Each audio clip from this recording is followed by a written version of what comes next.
ఐదేళ్లుగా నా అక్క చెల్లెమ్మల కుటుంబాల జీవితాలలో వెలుగులు నింపడం చూశారు. 5 ఏళ్లుగా మనం అమలు చేస్తా ఉన్నా మీ సోదరుడిగా అడుగుతా ఉన్నాను, ప్రతి అక్క చెల్లెమ్మ కూడా రాఖీ కట్టండి అని చెప్పి ప్రతి అక్క చెల్లెమ్మను కోరుతా ఉన్నాను. మీ ప్రభుత్వానికి ఈ ప్రభుత్వానికి రాఖీ కట్టండి అని చెప్పి ప్రతి అక్క చెల్లెమ్మను కోరుతా ఉన్నాను. నా చేతికి మాత్రమే కాదు, ఈ అక్క చెల్లెమ్మల ప్రభుత్వానికి రక్షాబంధనం కట్టండి అని అడుగుతా ఉన్నా. అక్క చెల్లెమ్మల పేరిట ఈ 31 లక్షల ఇళ్ల పట్టాల ఇచ్చిన ప్రభుత్వానికి రాఖీ కట్టమని చెప్పి అక్క చెల్లెమ్మలను కోరుతా ఉన్నాను. అక్క చెల్లెమ్మల కోసం ఆ 31 లక్షల ఇళ్ల పట్టాలు వాళ్ళ పేరుతో రిజిస్ట్రేషన్ చేయడమే కాకుండా అందులో 22 లక్షల ఇళ్లను కడుతా ఉన్నా ఆ ప్రభుత్వానికి ఈ ప్రభుత్వానికి రాఖీ కట్టండి అని చెప్పి అక్క చెల్లెమ్మలను కోరుతా ఉన్నా.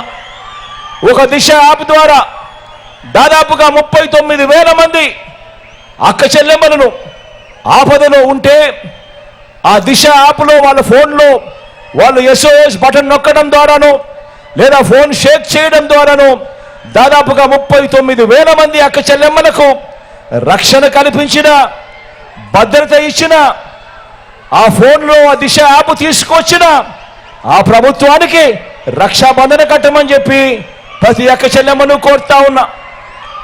దేశంలో తొలిసారిగా ఆలయ బోర్డుల్లో కానీ మార్కెట్ కమిటీల్లో కానీ లేదా రాజకీయ నియామకాల్లో కానీ ఏకంగా 50% పదవుల్ని చట్టం చేసి మరి నా అక్క చెల్లెమ్మలకు ఇచ్చిన ప్రభుత్వానికి మీరంతా కూడా మరోసారి రక్షాబంధనం కట్టమని చెప్పి కోరుతా ఉన్నాను. అక్క చెల్లెమ్మలకు ఈరోజు పని వాళ్ళుగా రోజు కూలీలుగా చిన్న చిన్న వ్యాపారాలు చేసుకుంటూ బతుకుతా ఉన్న ఆత్మగౌరవం గల లక్షల కుటుంబాలు వారి బతుకు బండిని ఎంత కష్టంతో లాగుతా ఉన్నాయో నా పాదయాత్రలో నా కళ్ళారా కూడా చూసుకుంటూ వచ్చా. కాబట్టి ఆ అక్క చెల్లెమ్మల బతుకులు మారాలి.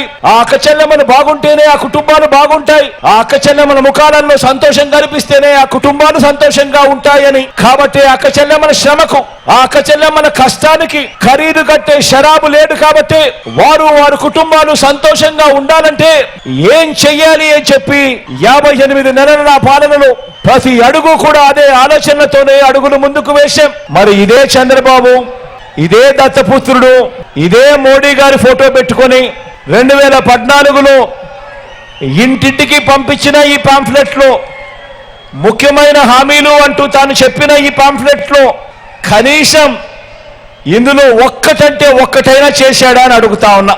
పోనీ ప్రత్యేక హోదా ఇచ్చాడా అని అడుగుతా ఉన్నా. ఇవేమీ కూడా చేయకపోగా ఇప్పుడు చంద్రబాబు నాయుడు గారు మళ్ళీ ఎన్నికలు వచ్చేసరికి మళ్ళీ ప్రజలను మోసం చేసేందుకు మళ్ళీ ఇదే ముగ్గురితో కలిశాడు. ఇదే చంద్రబాబు, ఇదే దత్తపుత్రుడు ఢిల్లీకి వెళ్లి మోడీ గారిని తెచ్చుకొని ఇదే మోడీ గారిని కూడా తెచ్చుకున్నాడు పొత్తులేకి. ఇదే చంద్రబాబు నాయుడు గారు ఇప్పుడు ఏమంటా ఉన్నాడు, సూపర్ 6 అంట, సూపర్ 7 అంట, ప్రతి ఇంటికి కేజీ బంగారం అంట, ప్రతి ఇంటికి బెంజ్ కారు కొనిస్తాడట. మరి ఇలాంటి మోసాల నుంచి మన రాష్ట్ర పేదల భవిష్యత్తును కాపాడుకోవాలా వద్దా అని అడుగుతా ఉన్నా మిమ్మల్ని అందరినీ కూడా. ఇప్పుడు ఎన్నికలు కేవలం ఎమ్మెల్యేలను, కేవలం ఎంపీలను మాత్రమే ఎన్నుకునే ఎన్నికలు ఇవి కానే కావు అని ప్రతి ఒక్కరూ గుర్తుపెట్టుకోమని కోరుతా ఉన్నా. ఆ ఎమ్మెల్యేలు, ఆ ఎంపీల భవిష్యత్తును మాత్రమే నిర్ణయించే ఎన్నికలు కావివి. ఈ రాష్ట్రంలో దాదాపుగా 2.5 కోట్ల అక్క చెల్లెమ్మలు, ఈ రాష్ట్రంలో దాదాపుగా 2.5 కోట్ల అక్క చెల్లెమ్మలు వారి భవిష్యత్తు, వారి పిల్లల భవిష్యత్తు కూడా నిర్ణయించే ఎన్నికలు ఇవి అని ప్రతి అక్క చెల్లెమ్మ గుర్తుపెట్టుకోమని కోరుతా ఉన్నా. ఇక రైతు బాగుంటేనే రాష్ట్రం బాగుంటుంది అని గట్టిగా నమ్మిన మనకు రైతు వ్యతిరేక కూటమికి మధ్య జరుగుతా ఉన్న సంగ్రామం ఈ ఎన్నికలు. ఆలోచన చేయమని అడుగుతా ఉన్నా. ప్రతి రైతన్నా కూడా ఆలోచన చేయమని అడుగుతా ఉన్నా. మీ బిడ్డ 5 సంవత్సరాల 58 నెలలు మీ బిడ్డ పాలన, మీ బిడ్డ పాలనకు ముందు చంద్రబాబు నాయుడు గారు 5 సంవత్సరాల పాలన జ్ఞాపకం తెచ్చుకుంటూ ఆలోచన చేయమని కోరుతా ఉన్నా.